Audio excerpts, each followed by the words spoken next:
Assalamualaikum warahmatullahi wabarakatuh. Halo teman-teman, perkenalkan kami dari kelompok 12, yaitu terdiri dari Aji Bayu Pangestu dan Mutiara Safira. Pada video kali ini, kami akan membahas materi tentang literasi perawatan lansia dalam bidang kesehatan. Pembahasan yang pertama yaitu definisi literasi perawatan lanjut usia.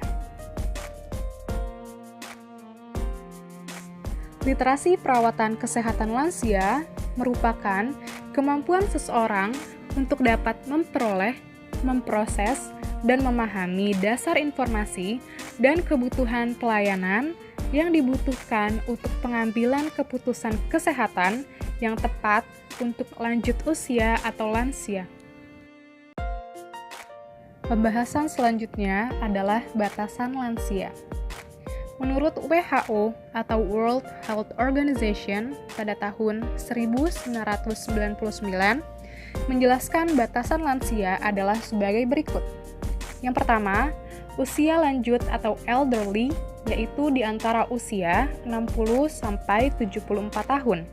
Yang kedua, usia tua atau old, yaitu di kisaran 75 sampai 90 tahun. Dan yang ketiga, usia sangat tua atau very old, yaitu di usia lebih dari 90 tahun. Selanjutnya, menurut Departemen Kesehatan Republik Indonesia atau Depkes RI pada tahun 2005 menjelaskan bahwa batasan lansia dibagi menjadi 3 kategori, yaitu yang ke-1, usia lanjut pre-senalis, yaitu antara usia 45 sampai 59 tahun. Yang kedua, usia lanjut, yaitu usia 60 tahun ke atas. Dan yang terakhir, usia lanjut beresiko, yaitu usia 70 tahun ke atas atau usia 60 tahun ke atas dengan masalah kesehatan. Pembahasan selanjutnya adalah ciri-ciri lansia menurut Sabri pada tahun 2006. Ciri yang pertama yaitu ketuaan yang bersifat fisik mendahului ketuaan psikologis. Yang kedua, ada beberapa masalah dari penyesuaian diri dan sosial yang khas. Misalnya, meningkatnya ketergantungan fisik dan ekonomi pada orang lain, membentuk kontak sosial baru, mengembangkan keinginan dan minat baru, serta kegiatan untuk memanfaatkan waktu luang yang jumlahnya meningkat. Yang ketiga, banyak perubahan umum yang dialami oleh lansia, yaitu yang menyangkut pada kemampuan motorik, perubahan kekuatan fisik, perubahan dalam fungsi psikologis, perubahan pada sistem saraf, perubahan penampilan dan kemampuan seksual, serta kecenderungan sikap yang canggung dan kikuk. Yang keempat, keterkaitan terhadap agama bertambah. Hal ini diakibatkan tentang kematian yang rentan pada usia tersebut. Yang kelima adalah muncul bahaya fisik yang bersifat umum. Contohnya adalah penyakitan, hambatan yang bersifat jasmaniah, kurang gizi, gigi banyak yang tanggal, dan hilangnya kemampuan seksual. Dan yang terakhir, ada penurunan yang bersifat psikologis, yaitu meliputi kepercayaan terhadap pendapat klise tentang lanjut usia, perasaan rendah diri, perasaan tidak berguna, perubahan tidak enak akibat perubahan fisik, perubahan pola hidup, serta perasaan bersalah karena menganggur. Pembahasan selanjutnya adalah cara merawat kesehatan pada lansia. Cara yang pertama adalah pola makan sehat. Lansia disarankan untuk mengonsumsi makanan utuh dan berserat tinggi seperti aneka buah dan sayuran, serta serealia gandum. Lansia harus menghindari makanan siap saji, makanan yang terlalu asin atau manis, dan makanan berlemak. Yang kedua adalah tetap aktif bergerak. Usahakan untuk tetap aktif beraktivitas fisik setidaknya 30 menit dalam sehari. Aktivitas fisik yang dilakukan cukup dengan intensitas ringan sampai sedang, seperti jalan kaki, bersepeda, berenang, atau senam. Olahraga aerobik seperti itu dapat melancarkan aliran darah dan peredaran oksigen ke seluruh tubuh. Yang ketiga adalah istirahat yang cukup.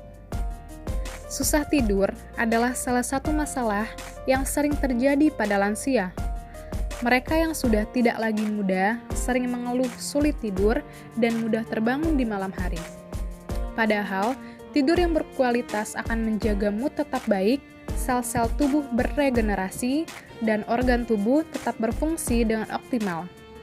Oleh karena itu, lansia sangat dianjurkan untuk memiliki waktu tidur yang cukup. Yang keempat yaitu bergabung dalam komunitas. Kaum lansia seringkali merasakan kesendirian, karena anak-anaknya yang mulai tinggal terpisah dari mereka.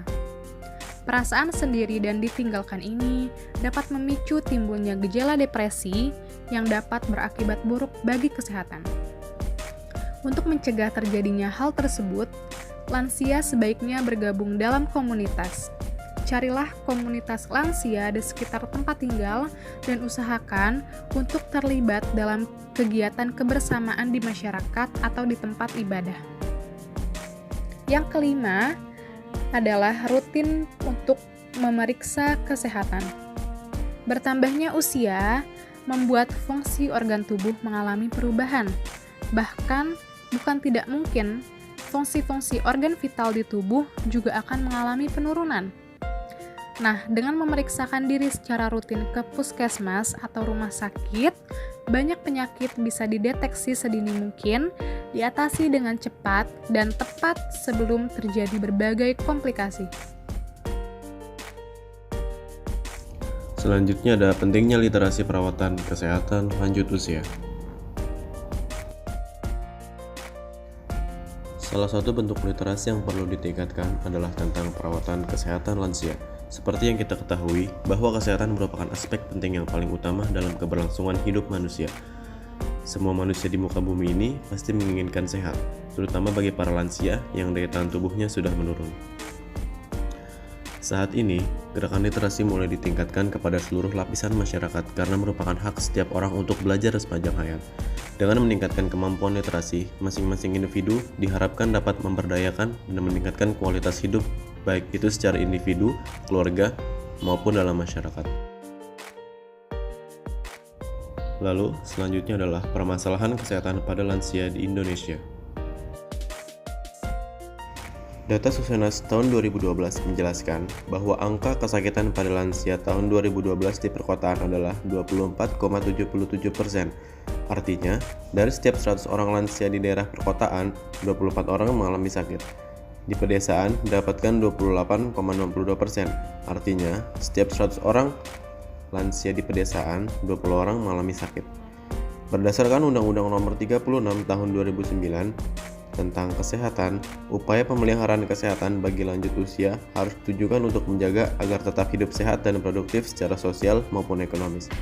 Selain itu, pemerintah wajib menjamin ketersediaan pelayanan kesehatan dan memfasilitasi kelompok lansia untuk dapat tetap hidup mandiri dan produktif. Hal ini merupakan upaya peningkatan kesejahteraan lansia, khususnya dalam bidang kesehatan. Berikut adalah contoh beberapa penyakit yang sering dialami pada lansia. Yang pertama ada stroke. Stroke merupakan kerusakan pada bagian otak di mana pembuluh darah yang bertugas mengangkut oksigen rusak atau pecah. Biasanya, orang yang terserang stroke pada beberapa bagian tubuhnya akan mengalami kelumpuhan. Yang kedua, ada demensia. Saat sudah memasuki masa senja, maka kemampuan otak manusia ikut menurun. Oleh karena itu, banyak sekali kita jumpai para lansia yang mengalami masalah demensia atau masalah ingatan. Meskipun belum dapat dipastikan bagaimana cara mengatasi penyakit demensia, namun ada beberapa hal yang bisa dicoba dilakukan untuk masalah kesehatan pada lansia dan penanganannya, seperti rajin mengasah kemampuan otak dalam hal mengingat, konsumsi makanan-makanan yang mengandung antioksidan tinggi dan kaya akan vitamin serta mineral. Lalu yang ketiga ada diabetes. Diabetes sebenarnya merupakan penyakit yang bisa menyerang siapa saja. Namun lansia sangat rentan terkena diabetes, khususnya apabila memiliki penyakit serupa. Diabetes dapat dihindari dengan menjaga pola makan yang sehat. Masalah kesehatan pada lansia dan penanganannya seperti pada pasien diabetes harus melakukan terapi insulin dan mengkonsumsi obat-obatan yang dapat menekan kadar gula dalam darah. Lalu, yang keempat, ada hipertensi. Hipertensi adalah nama lain dari tekanan darah tinggi. Kondisi ini dapat menyebabkan komplikasi kesehatan yang parah dan meningkatkan risiko penyakit jantung, stroke, dan terkadang kematian. Berikut ini merupakan beberapa cara untuk meningkatkan literasi perawatan kesehatan pada lansia. Yang pertama, mengadakan penyuluhan secara merata mengenai pentingnya kesehatan pada lansia. Yang kedua, mengadakan seminar atau penyuluhan tentang makanan yang bergizi dan sehat untuk lansia, serta gaya hidup yang baik untuk lansia. Yang ketiga, menyediakan serta menyebarkan berbagai buku atau majalah gratis yang berisi tentang merawat kesehatan pada lansia. Cukup sekian pembahasan dari kami mengenai literasi perawatan kesehatan pada lansia. Kurang lebihnya mohon dimaafkan. Wabillahi taufik wal hidayah. Wassalamualaikum warahmatullahi wabarakatuh.